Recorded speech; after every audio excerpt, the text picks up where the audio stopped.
Well, alright, Canon just dropped the R6 Mark III, Sony fired back with the A7V, and both of these are trying to be the next big hybrid camera. So here's the real breakdown.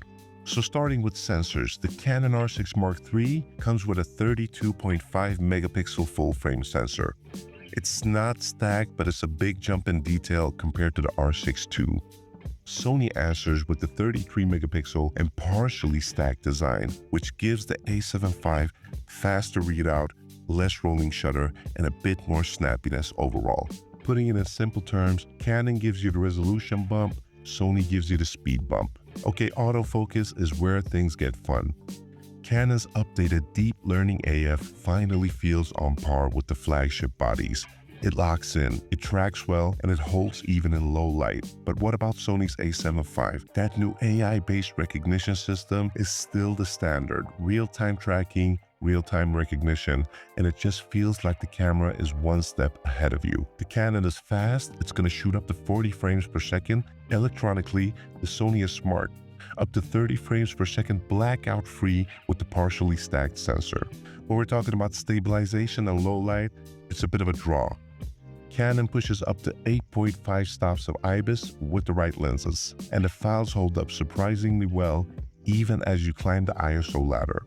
Sony lands around 7 to 8 stops of IBIS, depending on the setup, but the combo of the new processor and the sensor gives you a really clean files and better low-light AF than before. And a quick word from today's sponsor, this video is sponsored by DxO Labs, a photo editing software that covers all your needs and only requires a single purchase for complete ownership.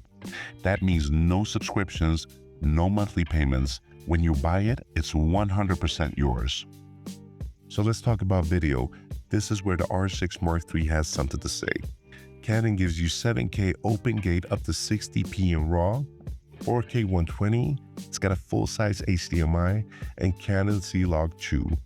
It's basically Canon telling filmmakers you don't need an R5 II to get real cinema learning specs. And Sony pushes back with 6K oversampled 4K at 60p, no crop, plus 4K 120p and Super 35. You get 10-bit, S-Cinetone, and all the Sony codecs you expect. And the heat management is finally where it should be.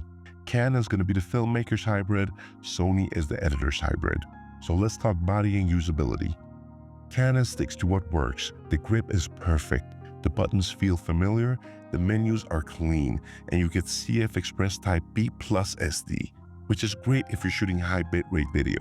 Sony refines the A7 body again. It's going to have better cooling, smoother ergonomics, and a combo CF Express Type A SD slot, and the new UI that is improved, but still it's going to be Sony menus. Price-wise, the Canon R6 Mark III usually lands a bit cheaper depending on the region, while the A7V slides in above the A7 IV as Sony's new default hybrid body. So here's how I'd sum it up. If you shoot weddings, events, low-light work, or you want big video specs without jumping to an R5 II, the Canon R6 Mark III feels like a seriously strong choice. And I've tested it out myself, it's a great camera. I would 100% recommend it. But if you're in the Sony ecosystem and you want the best autofocus, the best tracking, and a hybrid that does everything well without going flagship, the A7V is the easy pick. And at the end of the day, both of these cameras are insanely capable. Canon wins on headline video specs, Sony wins on autofocus intelligence. And the only real question you need to answer is simple. Which system do you actually want to live in for the next 5 years? And in the great words of Gerald Undone, it is true, mirrorless cameras have peaked. I'll see you guys in the next one. Take care now.